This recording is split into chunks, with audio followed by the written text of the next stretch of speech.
fantastic job with the Buckeyes this season. Do you see Michigan going in and ending Ohio State's season on a loss, or do you see Ohio State winning this game and, well, they would have run the table? You're in the horseshoe, man. It's really hard to win at Ohio Stadium, so I gotta give this game to Ohio. This rivalry is gonna be very big, like always, but it's gonna be a little bit weird, like you said, with the NCAA sanctions that involved Terrell Pryor, the current quarterback for the Raiders, and Jim Tressel. Obviously, it's gonna be a little bit different, like I said, but I think that both these teams are gonna be very competitive. The fans will be really into it, like always. And I want to get this game to Ohio State. Even though they're 11-0, even though they're not going to be playing the postseason, I think that their ball club, led by Braxton Miller, probably if he did a little bit better during the middle of the season, he would still be a Heisman candidate. He'll be doing a great job leading the Buckeyes to an undefeated season, a no national title. Ohio State, that's sad. Really, because right now they will be playing Notre Dame they will be going to the Big Ten title game that Nebraska is going to be going to because they clinched it today, and then they'll be playing the Big Ten title game, probably win that, and then go to the national title. So, unfortunate season for Ohio State to go undefeated, but I give them the perfect season of 12-0. I definitely agree with you on that. The Big Ten has really had a tough year. Michigan State and Wisconsin really haven't been where they usually are, and of course Ohio State not eligible for postseason play. Before we cut you off right here, give me your Heisman winner right now. Heisman winner, he's a sleeper, but you guys know it's Johnny Football. I'm going to give it to Jeremy Manziel, the first freshman ever to win the Heisman. What a job he has done this season. Really transforming this Aggies team to obviously one of the top teams in the nation. They are in the top 10 in the rankings right now. And what a job he's done. He beat Alabama. He's beaten other teams like Missouri, like the two teams that entered into the the SEC this year. Just what a job he has done. His athletic ability is just unbelievable. He can run the ball, he can pass the ball, and expect him to come back next year and possibly repeat. Because he's one heck of a quarterback. Just watching him play against Alabama and beat Alabama in Tuscaloosa was just a stunner for me, and just unbelievable. It was unbelievable. It was unexplainable to just think, how is a freshman coming into Tuscaloosa, playing against the number one team in the land, and beating them? So, John Manziel, national title hopes next season for the Aggies, possibly. But Manziel went the Heisman this year. Steven, thanks for your time. You can listen to him on Steven's All Out Sports Show, and he has been a fantastic guest here on the college football segment of Chris's Corner. Steven, thanks for coming on the show. Thanks, Chris. Love to talk about college football, a little bit outside usual NBA and baseball. That was Steven Hughes from Steven's All Out Sports Show. Thanks a lot, Steve. Thank you. Certainly good insight there. When we come back, we will get Cameron Sadeghi on the line, and he will talk to us about the NFL on Chris's Corner.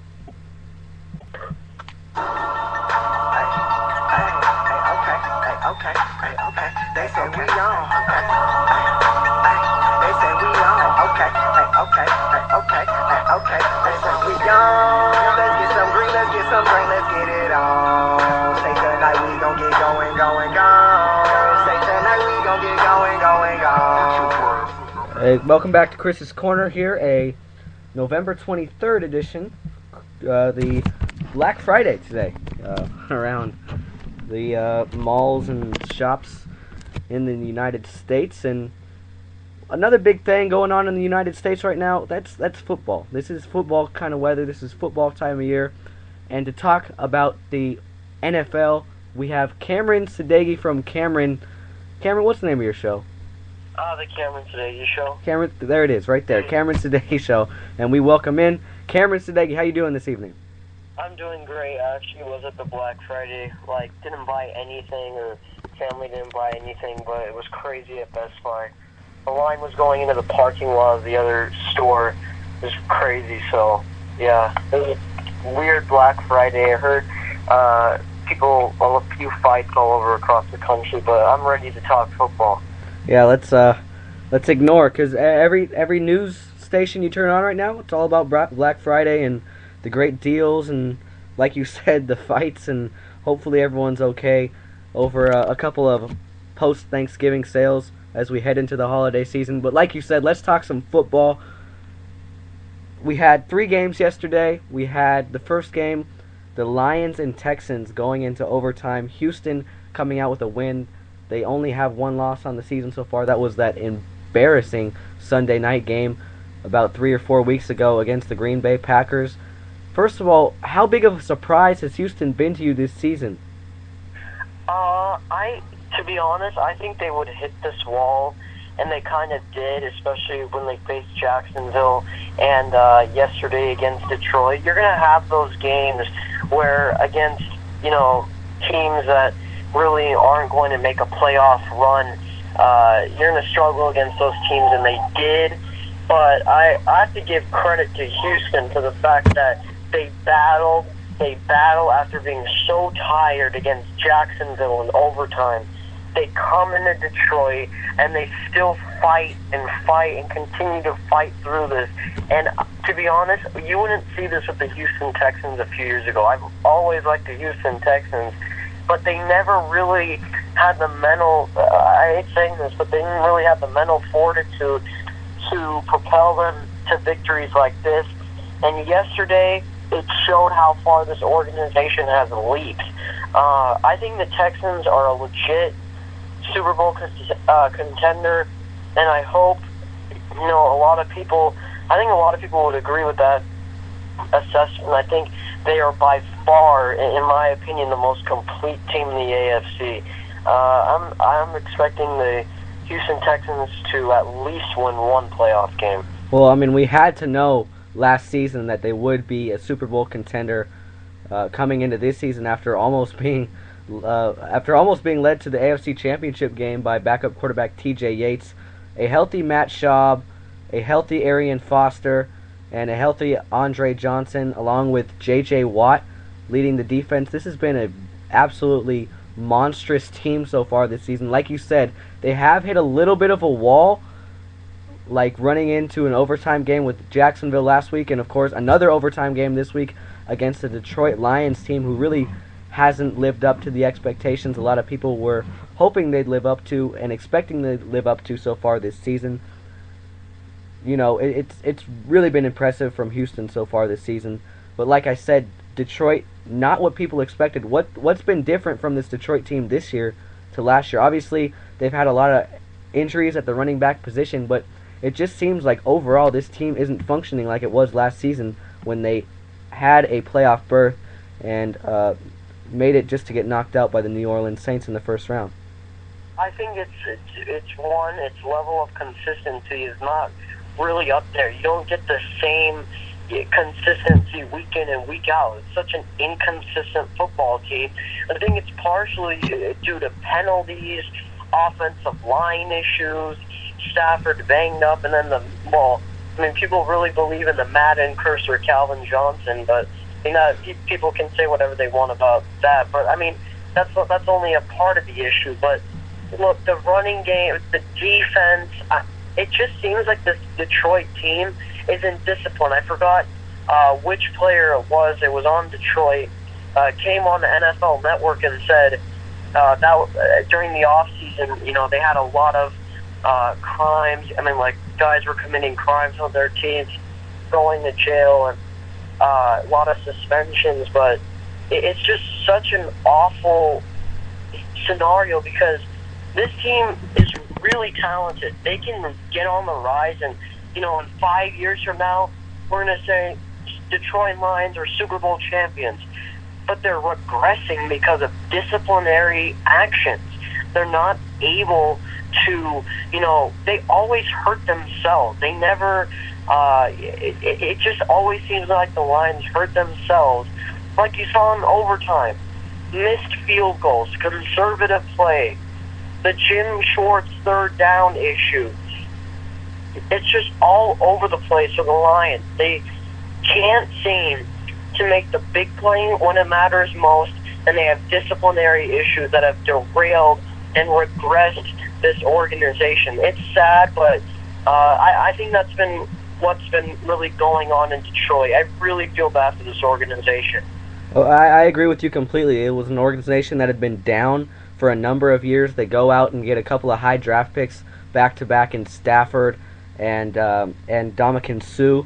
So, I mean, you have some hope there. Obviously, they had a fantastic season last season, making it to the playoffs. It was just a joy to see that for Lions fans.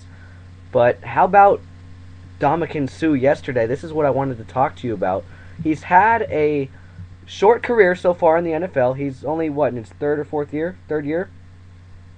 Pretty sure, yeah. Yeah, third year in the NFL. He's already had a meeting or two with Roger Goodell. He's been fined a plethora of times. He's been suspended a couple times as well. Last Thanksgiving, he stomped on the arm of Green Bay Packers offensive lineman Evan Dietrich Smith.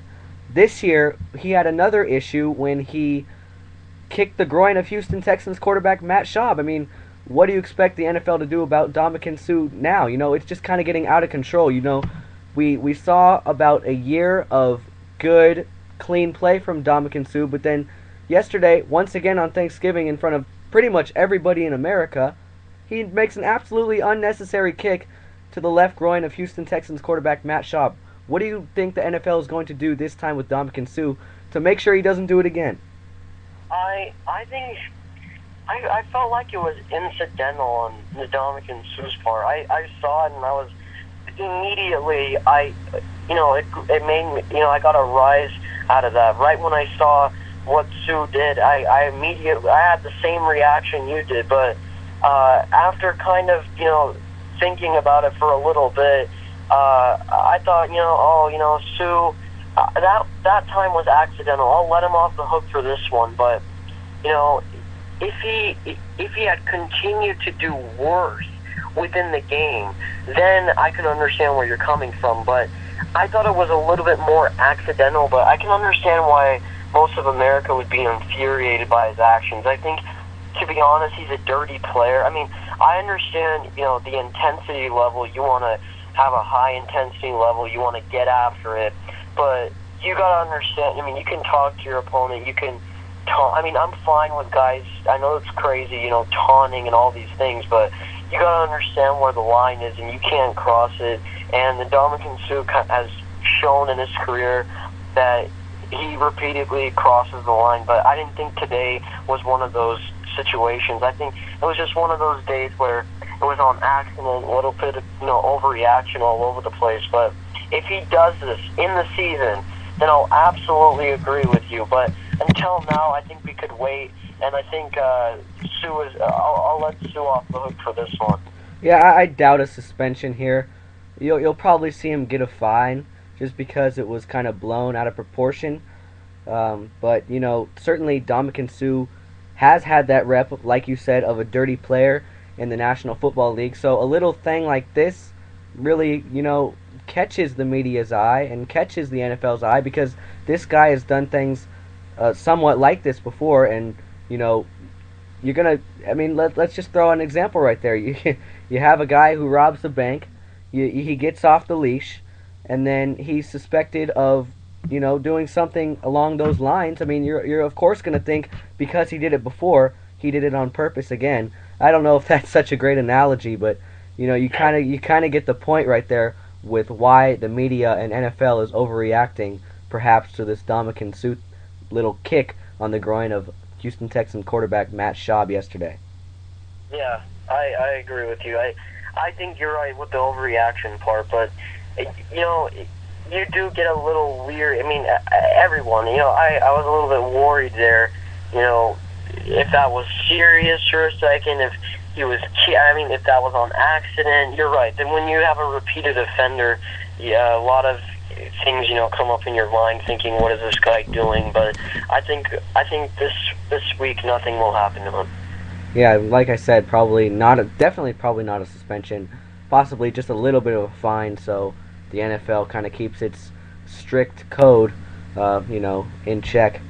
How about, I mean, we'll stay on